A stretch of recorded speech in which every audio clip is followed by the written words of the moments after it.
All right, we're gonna do a little Q&A action. We are. So a couple weeks ago, I asked you guys what you wanted me to go over on a YouTube little Q&A, and we're gonna do it right here, right now. Okay, which one should we start with? Oh, okay, so a lot of them were like asking me about my age, where I'm from. So let's just do a little get to know me before we even do it. So Sydney Marie Adams, that's my name, and I am from Kalamazoo, Michigan. Michigander until the day I die. But, well, not really, because I don't live there anymore. But I moved to Alabama to go to University of Alabama. My sophomore year of college, I went to Western Michigan my freshman. And yeah, literally lived in the same home growing up my whole entire life, one home ever, and that was in Kalamazoo. And then I'm 23 years old. I'm a 98 baby, a Gemini. I'm a Gemini. And let's see, what else is there to tell you about me? Okay, let's get into all of our questions. So someone said, what do you do for work? And to answer that, I'm a full-time online fitness coach, and it is the best job in the flippin' world. So I was a personal trainer all throughout college, basically, once I moved to Alabama, and I did in-person training. I worked at a Crunch Fitness, and then I also trained outside on my own, but in person. And then once the pandemic hit, I was like, how am I going to help all these clients without meeting in person? So I started doing online, and then I started giving that option to like not just my current clients to do online, and it grew from there. So that happened with the pandemic, and I have the actual best job in the whole entire universe. My whole world it's called Sydney Adams Fitness LLC, but like it is my whole entire world. I'm obsessed with it. I really am. And then someone said, what made you decide to do personal training full time? And that's always a good question, because I did not go to school for personal training. Obviously, like I've talked about it before, that I went to business school, and my whole entire time I was like marketing and sales, which of course now I use. But when I was doing personal training in college, I realized like this is definitely my passion. And I think that when you find something that you're so passionate about that you look forward to going to work, you never dread it, you just want more and more and more, and it almost doesn't even feel like work, that you should really lean into that passion, because there's a reason that is on your heart, for sure. I think that there's a reason that you're really drawn to that, and it very well could be your calling. So whether that's not even just saying personal training, I'm just saying in general, that's what I really had to pray on and think on. Like if this is something that I almost get like butterflies doing my job, I'm just like so passionate about it, I thought it's worth the risk. It's worth taking a leap of faith. So that was a long drawn out answer to say I loved it so much. I just kept doing it. Okay, I love this one. It says, what motivates you every day? And I also got one that said, like, what keeps you motivated in your fitness journey? So when she says he says what motivates you every day, I'm going to go with, in my fitness journey, staying on my game, whatever. I'm gonna get real. I'm gonna get raw and real with you guys really quick. I will say that fitness is something that I think has just absolutely saved my life. Like, I know my senior year of high school and my freshman year of college, I struggled a lot. And I was so anxious all the time. I was so stressed out all the time. Like, I think anxiety was almost like my personality trait. I slept all the time in the middle of the day. I always wanted to take a nap. I just was not happy. I really wasn't. I felt like every time I was getting in the car by myself, I broke down and cried. I just was anxious, and I was sad and couldn't break that cycle, I guess. I don't know. And so when I moved to Alabama, I got a personal trainer, started working out, and I had played soccer my whole life. So I knew that I liked being active, but I really kind of lost that my senior year of high school and my freshman year of college, and which seems to be pretty common in your freshman year of college, just because it's such a change of dynamic. But long story short, when I moved here, I really gained my love for working out, and I realized that it helped my anxiety so much. It helped me find structure and helped me reach for goals. And I very, very quickly realized that that was something that, even if it wasn't doing it for a living, it was saving my life. And that sounds almost dramatic, but like, I don't struggle with anxiety hardly ever anymore. I get stressed like every other human, but like, I feel like I am a brand new human compared to what I was when I was a freshman in college. I don't even recognize her anymore. And I truly think that having something to work towards and bettering yourself and your health, not even just a physical way. I just mean in general, like it helps you mentally so much, emotionally, spiritually, physically, all of the things. Yeah, I mean, I think that is a big enough motivating factor in itself. And I hardly ever say I don't want to work out. I really don't anymore. And I think it's just because I realize my headspace is so much better when I'm active and when I'm fueling my body. So that's my motivation right there. Absolutely. Forever. What do you wish you would have known at the beginning of your fitness journey? And this is a good one. And now I'm really gonna, like, I did not script these or really think these through beforehand, which maybe I should have, honestly. But what I wish I would have known, I think that in the beginning of my journey, I was so focused on the scale. I had this number. As sad as it is, I used to look up, and this was probably when I was like 18. I used to look up on Google, what should I weigh? I'm 5'2". What should I weigh? I'm 5'2" and 18 years old. What should I weigh? And I think it told me like 105 pounds or something like that. And I was like at 140 or something. And I'm thinking, okay, that really messes with your head. So backing yourself into a corner and saying, I'm only going to be happy with my fitness results if I weigh this exact amount, if my body composition looks exactly like, or my physique looks exactly this way. And, you know, you look at someone else and say, I want my body to look exactly like hers.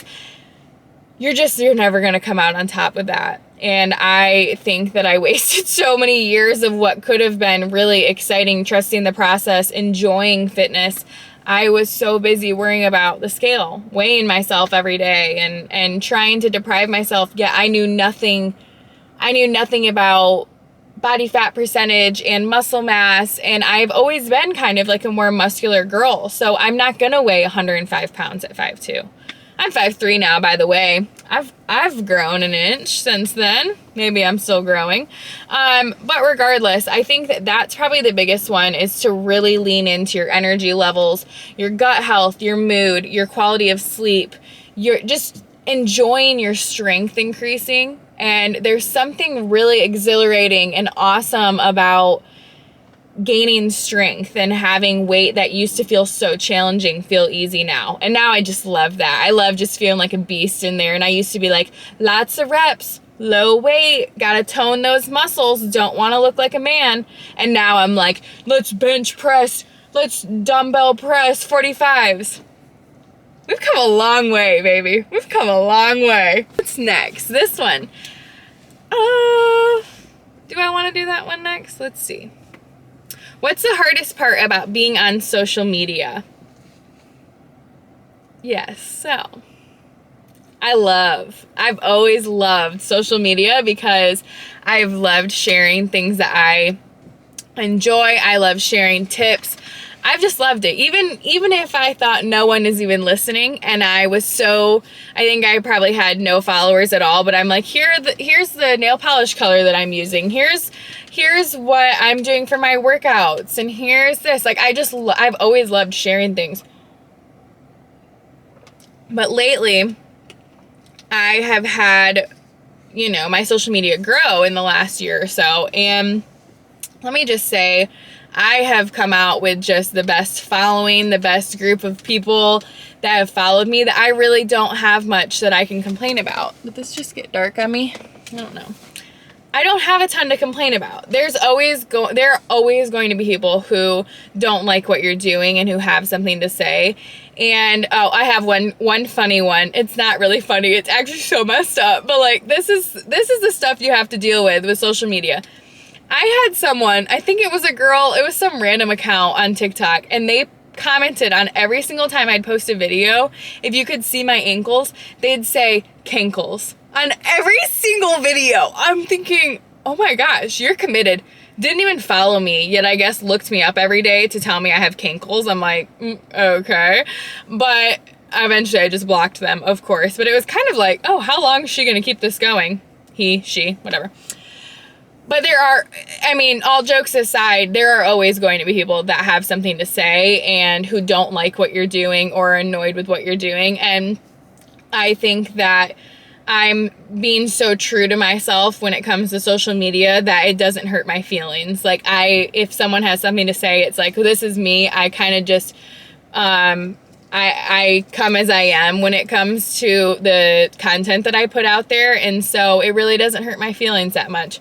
Overall, social media, like, I have loved TikTok. I have loved TikTok. It has brought me so many amazing people, so many of my online clients that are now friends and family to me. It's amazing what it can do. And I think that really shows that what you put in your space and what you put in your corner of the internet does so much for your mental health, because it can be a really scary place. Social media can be really scary and harmful, and people can say things that hurt you so much. But if you really choose to focus on, following people, I follow a lot less people than what I used to, because the content that you bring into your headspace does a lot for your mental health. And you really should only follow people who make you feel more empowered, who make you feel excited to get your day going. And if you're seeing someone and you're like, this really discourages me, or it's negative stuff that you don't like seeing, just unfollow. Like, I'm going off on a tangent, but regardless, like, social media can be great in a lot of ways, and it can also be harmful.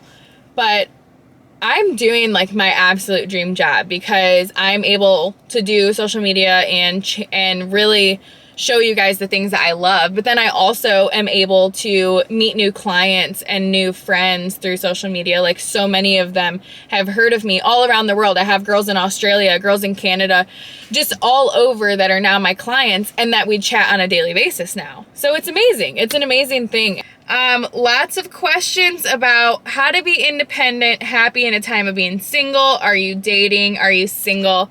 Y'all wanted to know all about that. You did. I think I had like 14 or 15 different questions just saying, are you dating?